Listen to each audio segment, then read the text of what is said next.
Film की शुरुआत में हम देखते हैं कि एक लड़की पहाड़ी रास्तों से कार चलाकर कहीं जा रही होती है, लेकिन तभी अचानक से वहाँ पर लैंडस्लाइड हो जाती है, जिसकी वजह से उसकी कार पहाड़ी से नीचे गिर जाती है। लेकिन खुशकिस्मती से उसकी कार पहाड़ों के बीच में जाकर अटक जाती है, जिससे लड़की की जान बच जाती है। अब इस घटना की खबर शहर के रेस्क्यू ऑफिसर्स को मिलती है और वो तुरंत अपना हेलीकॉप्टर लेकर लड़की के पास पहुँचते हैं। रेस्क्यू ऑफिसर्स में होता है हमारी फिल्म का हीरो, जिसका नाम रे है। रे हेलीकॉप्टर से अपने टीम मेंबर को नीचे उस लड़की के पास भेजता है, लेकिन वो लड़की को बचाते हुए खुद भी नीचे फंस जाता है और वो कार भी अब गिरने वाली होती है। तभी रे खुद नीचे जाकर उन दोनों को बचा लेता है। वहीं दूसरी तरफ हम देखते हैं डॉक्टर लॉरेंस को, जो एक सिम्बोलॉजिस्ट है, मतलब वो भूकंप पर रिसर्च करते हैं। वो अपने स्टूडेंट्स को बताते हैं कि 1964 में एक बहुत बड़ा भूकंप आया था। वो भूकंप इतना बड़ा था कि उसने सब कुछ तहस नहस कर दिया था और वो पूरे 10 मिनट तक चला था। फिर वो बताते हैं कि ऐसा भूकंप 150 सालों में एक बार जरूर आता है और कैलिफोर्निया की San Andreas coastal line 2 tectonic plates पर बसी हुई है, यानी कि वो भूकंप आने के लिए सबसे सेंसिटिव एरिया है। अब क्लास खत्म होने के बाद डॉक्टर लॉरेंस का एक दोस्त उनके पास आता है और बताता है कि कुछ देर पहले ही एक भूकंप आया है और हमें जाकर देखना चाहिए। ये हमारी रिसर्च के लिए बहुत महत्वपूर्ण होगा। ये जानकारी सुनते ही डॉक्टर लॉरेंस अपने दोस्त के साथ उस जगह पर पहुंच जाते हैं। ये लोग एक बहुत बड़े डैम पर जाते हैं और अपना काम शुरू कर देते हैं। डॉक्टर लॉरेंस डैम के ऊपर खड़े होकर अपनी मशीन में चेक करते हैं और उनका दोस्त नीचे जाकर भूकंप की सेंसिटिविटी नापता है। लेकिन इसी दौरान अचानक से उनके मीटर में भूकंप की सेंसिटिविटी बहुत तेज हो जाती है, मतलब कि वहाँ पर भूकंप आ जाता है। ये भूकंप इतना तेज होता है कि वो डैम भी टूटने लगता है। डॉक्टर लॉरेंस सब लोगों को डैम से हटने को बोलते हैं और सब लोग अपनी जान बचाकर इधर उधर भागने लगते हैं। वहीं उनका दोस्त भी डैम के अंदर से तुरंत भागता हुआ बाहर आता है, लेकिन भागते हुए उसको एक छोटी बच्ची नजर आती है, इसलिए वो उस बच्ची को बचाने के लिए उस बच्ची को भी गोद में लेकर भागता है। और जैसे ही वो डॉक्टर लॉरेंस के पास पहुंचने वाला होता है,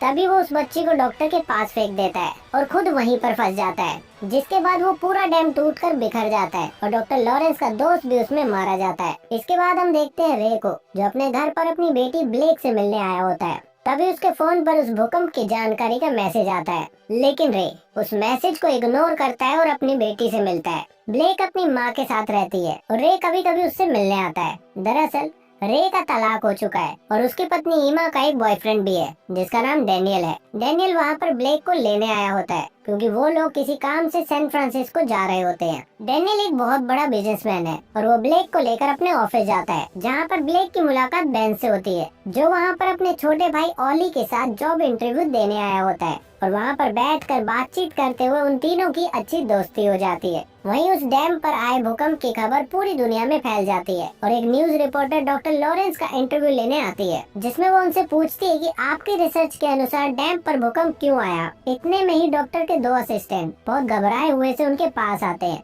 और डॉक्टर को एक रिपोर्ट दिखाते हैं। वो रिपोर्ट देखकर डॉक्टर भी घबरा जाता है, क्योंकि उस रिपोर्ट में आने वाले भूकंप की जानकारी थी, जो कि लॉस एंजलिस से लेकर सैन फ्रांसिस्को तक सभी शहरों में आने वाला था और उनके पास इतना भी समय नहीं है कि वो पूरे शहर को खाली करवा सके। इसी दौरान हम रे की पत्नी एमा को देखते हैं, जो अपने किसी दोस्त के साथ एक रेस्टोरेंट में बैठी होती है। लेकिन तभी वहाँ पर सब कुछ हिलना शुरू हो जाता है, मतलब कि उनके शहर में भूकंप आ चुका होता है। एमा तुरंत रे को फोन मिलाकर भूकंप के बारे में बताती है। रे उसको बिल्डिंग की छत पर आने को बोलता है और तुरंत अपने हेलीकॉप्टर को लेकर एमा की तरफ निकल पड़ता है। उधर एमा जिस बिल्डिंग में होती है, वो बिल्डिंग भी गिरना शुरू हो जाती है और एमा किसी तरह अपनी जान बचाते हुए बिल्डिंग की छत पर पहुंच जाती है। लेकिन जैसे ही वो ऊपर पहुंचती है, बिल्डिंग का वो हिस्सा भी टूटकर गिरना शुरू हो जाता है। एमा बेचारी ऑलमोस्ट मरने वाली होती है कि तभी रे वहाँ आ जाता है और अपने हेलीकॉप्टर से एक रस्सी नीचे फेंकता है। एमा तुरंत थोड़ी हिम्मत करके उस रस्सी को पकड़ने के लिए भागती है और जैसे ही वो रस्सी को पकड़ती है, वैसे ही एक और बिल्डिंग गिरने लगती है, जो कि रे के हेलीकॉप्टर के पीछे होती है।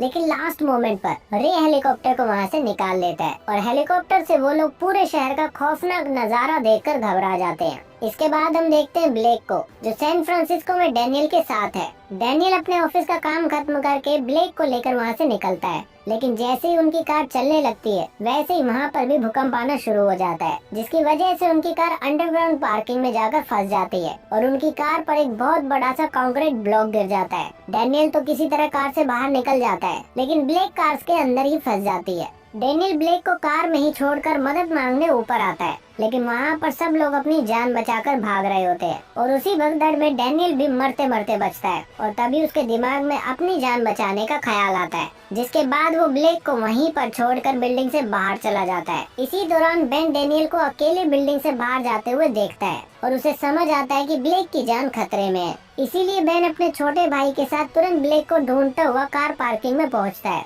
जहां पर वो ब्लेक की कार से बाहर निकलने में मदद करता है। बेन का साहस देखकर ब्लेक उससे बहुत खुश होती है और वो तीनों मिलकर बिल्डिंग से बाहर निकल जाते हैं। बाहर निकलकर वो लोग एक इलेक्ट्रॉनिक स्टोर में जाते हैं और वहाँ से ब्लेक अपने पिता रे से कांटेक्ट करती है और उन्हें भूकंप के बारे में बताती है। रे अपनी बेटी से कहता है, बेटा तुम घबराओ मत और किसी ऊंची जगह पर जाओ, मैं तुम्हारी माँ के साथ तुम्हें बचाने आ रहा हूँ। ये सुनकर ब्लेक को थोड़ी राहत मिलती है और वो अपने दोस्तों के साथ किसी ऊंची जगह की तलाश में निकल जाती है और उधर रे अपनी पत्नी एमा के साथ सैन फ्रांसिस्को की तरफ निकल पड़ता है। वहीं सैन फ्रांसिस्को में अब भूकंप रुक जाता है और सब लोग शहर से बाहर की तरफ जाने लगते हैं। इसी दौरान डॉक्टर लॉरेंस नोटिस करते हैं कि अभी भूकंप खत्म नहीं हुआ है, बल्कि ये तो बस एक शुरुआत थी, अभी और भी ज्यादा तेज भूकंप आने वाले हैं। इतने में ही हम देखते हैं कि सैन फ्रांसिस्को में फिर से भूकंप आने लगता है, जिसकी वजह से और भी बिल्डिंग गिरने लगती है। लोग अपनी जान बचाने के लिए इधर उधर छुपने लगते हैं और इसी बीच हम डैनियल को देखते हैं, जो अपनी जान बचाने के लिए एक आदमी को दीवार के कोने से हटाकर सड़क पर फेंक देता है और खुद उस कोने में जाकर छिप जाता है, जिसकी वजह से उस आदमी की मौत हो जाती है। मतलब यहाँ पर डैनियल को अपनी जान के अलावा किसी और की जान की कोई परवाह नहीं है। लेकिन मैं जानता हूँ कि आप मेरी प्यारी ऑडियंस हो और आपको मेरी बहुत फिक्र है, इसीलिए आप लोग अब तक इस चैनल को सपोर्ट करते आए हैं, जिसके लिए मैं तहे दिल से आप सभी का आभारी हूँ। वीडियो में कमेंट करके जरूर बताना कि आपको ये फिल्म कैसी लग रही है। इसके बाद हम रे और एमा को देखते हैं, जो अपने हेलीकॉप्टर में सैन फ्रांसिस्को की तरफ जा रहे होते हैं। ये लोग सैन फ्रांसिस्को से सिर्फ 90 मिनट दूर होते हैं, लेकिन तभी अचानक से उनके हेलीकॉप्टर का इंजन फेल हो जाता है। रे अपनी पूरी कोशिश करता है कि वो हेलीकॉप्टर को सेफली नीचे उतार दे, लेकिन नीचे जाते ही उनका हेलीकॉप्टर क्रैश हो जाता है और एक सुपरमार्केट के अंदर चला जाता है। खुशकिस्मती से रे और एमा को कुछ भी नहीं होता और वो लोग तुरंत वहाँ से बाहर निकल जाते हैं। बाहर वो लोग देखते हैं कि वहाँ पर सभी लोग कुछ न कुछ चुरा कर भाग रहे होते हैं और इसी मौके का फायदा उठाकर रे भी एक गाड़ी चुरा लेता है और एमा के साथ सैन फ्रांसिस्को की तरफ निकल जाता है। लेकिन थोड़ी दूर जाने पर उनको रुकना पड़ता है, क्योंकि आगे जाने का कोई रास्ता ही नहीं होता। भूकंप की वजह से वहाँ की जमीन 2 हिस्सों में बढ़ चुकी थी। वहीं पर एक बूढ़ा आदमी रे से बात करता है और पूछता है, जेंटलमैन क्या मैं तुम्हारी कोई मदद कर सकता हूँ? तो रे उस आदमी को बताता है कि उसको सैन फ्रांसिस्को जाना है अपनी बेटी को बचाने के लिए। ये बात सुनकर वो बूढ़ा आदमी रे को अपना प्राइवेट प्लेन दे देता है और प्लेन मिलते ही रे और एमा वहाँ से तुरंत निकल जाते हैं। फिर जब वो लोग सैन फ्रांसिस्को पहुंचते हैं तो देखते हैं कि वहाँ का एयरपोर्ट पूरी तरह बर्बाद हो चुका है और उनके प्लेन में फ्यूल भी बहुत कम बचा होता है। इसलिए रे पैराशूट पहनकर एमा के साथ प्लेन से नीचे कूद जाता है और सीधा एक स्टेडियम में उतरता है। नीचे उतरते ही वो अपनी बेटी से कांटेक्ट करता है और उन्हें स्टेडियम की तरफ आने को बोलता है, लेकिन ब्लेक बताती है कि वो लोग शहर के दूसरी तरफ है और वहाँ से स्टेडियम की तरफ आना नामुमकिन है, क्योंकि पूरा शहर तबाह हो चुका है और वो लोग कार से ट्रैवल नहीं कर सकते। तभी रे फैसला करता है कि वो पानी के रास्ते से अपनी बेटी के पास जाएगा और वो तुरंत एक बोट को लेकर वहाँ से निकल जाता है। थोड़ी दूर जाने पर वो लोग सामने देखते हैं कि समुद्र में सुनामी आ गई है। उनके सामने 100 फीट से भी ऊंची समंदर की लहर होती है, लेकिन रे पीछे नहीं हटता। वो अपनी बोट की स्पीड और ज्यादा तेज कर लेता है और समंदर की लहर के ऊपर जाने की पूरी कोशिश करता है। बड़ी मुश्किलों से जैसे तैसे करके वो उस लहर के टॉप पर पहुंचने वाला होता है, लेकिन तभी उसके सामने एक बहुत बड़ा सा कार्गो शिप आ जाता है और उनकी बोट को कुचलने वाला होता है। कार्गो शिप को देखकर रे अपनी बोट को दूसरी तरफ घुमा लेता है और ये लोग शिप की ब्लेड से कटने से बाल बाल बचते हैं। लेकिन इनकी मुसीबत अभी खत्म नहीं होती, क्योंकि कार्गो शिप में जो कंटेनर्स होते हैं वो भी पानी में गिरना शुरू हो जाते हैं। फिर भी रे हार नहीं मानता और जैसे तैसे करके अपनी बोट को सेफली वहाँ से निकाल लेता है।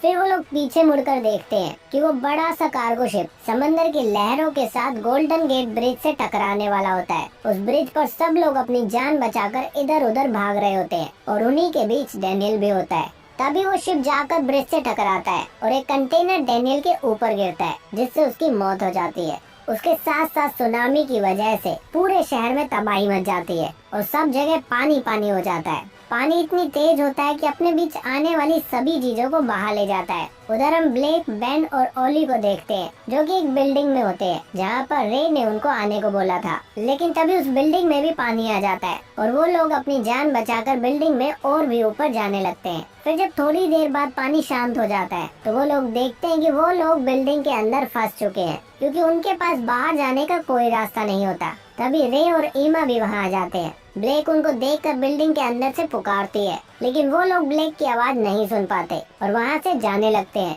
उन दोनों को वहाँ से जाता देख ब्लेक अपना दिमाग लगाती है और एक लेजर लाइट उनकी बोट पर मारती है, जिसको देखकर एमा और रे अपनी बेटी को देख लेते हैं। लेकिन तभी वहाँ पर पानी की एक और लहर आ जाती है और उनकी बिल्डिंग में फिर से पानी भरने लगता है, जिसकी वजह से ब्लेक एक कांच के कैबिन में फंस जाती है। उधर रे भी ब्लेक को बचाने के लिए पानी के अंदर चला जाता है और उसके पास पहुँच जाता है। लेकिन ब्लेक और रे के बीच में कांच का दरवाजा होता है जो कि कुछ सामान की वजह से फंस जाता है। रे बहुत कोशिश करता है लेकिन वो दरवाजा खोल नहीं पाता। उधर बेन और ओली ऊपर वाले फ्लोर पर होते हैं और तभी उनकी बिल्डिंग एक बार फिर से पानी में धंसने लगती है, जिससे ऊपर वाले फ्लोर पर भी पानी आ जाता है और नीचे ब्लेक पूरी तरह से पानी में डूब जाती है। रे अपनी बेटी को मरते देखकर अपनी पूरी जी जान लगाकर उस दरवाजे को खोलने की कोशिश करता है और आखिरकार उस दरवाजे को तोड़कर ब्लेक को लेकर ऊपर आ जाता है। ऊपर आकर रे बेन से बिल्डिंग की खिड़की को तोड़ने के लिए कहता है क्योंकि वो बिल्डिंग कभी भी टूटकर गिरने वाली होती है। बेन एक पाइप लेकर खिड़की को तोड़ने की कोशिश करता है लेकिन वो कांच बहुत मजबूत होता है। तभी ईमा बेन को देख लेती है और उसे समझ आता है कि वो अकेले ही खिड़की तोड़ने की कोशिश कर रहा है, इसीलिए वो अपनी बोट को बड़ी तेजी से बिल्डिंग की तरफ लेकर आती है और उस खिड़की को तोड़ देती है। फिर वो सब लोग बोट में बैठ जाते हैं और ईमा बोट को लेकर बड़ी तेजी से बिल्डिंग के बीच से होती हुई दूसरी तरफ निकल जाती है और तभी वो बिल्डिंग भी टूटकर पूरी तरह बिखर जाती है। उधर रे लगातार ब्लेक को बचाने की कोशिश करता है क्योंकि वो अभी भी बेहोश होती है। फिर कुछ देर बाद ब्लेक होश में आ जाती है, जिसे देखकर रे और ईमा की जान में जान आती है, जिसके बाद वो सब लोग मिलकर वहाँ से निकल जाते हैं। फिर हम देखते हैं कि वो भूकंप भी अब खत्म हो चुका होता है और उस एरिया में रेस्क्यू टीम आकर जिंदा लोगों की मदद करने लगती है। आखिर में हम देखते हैं कि ईमा और रे अब फिर से एक साथ आ जाते हैं और ये पूरा परिवार मिलकर गोल्डन गेट ब्रिज की तरफ देखता है, एक उम्मीद भरी नजर से कि फिर से सब ठीक हो जाएगा।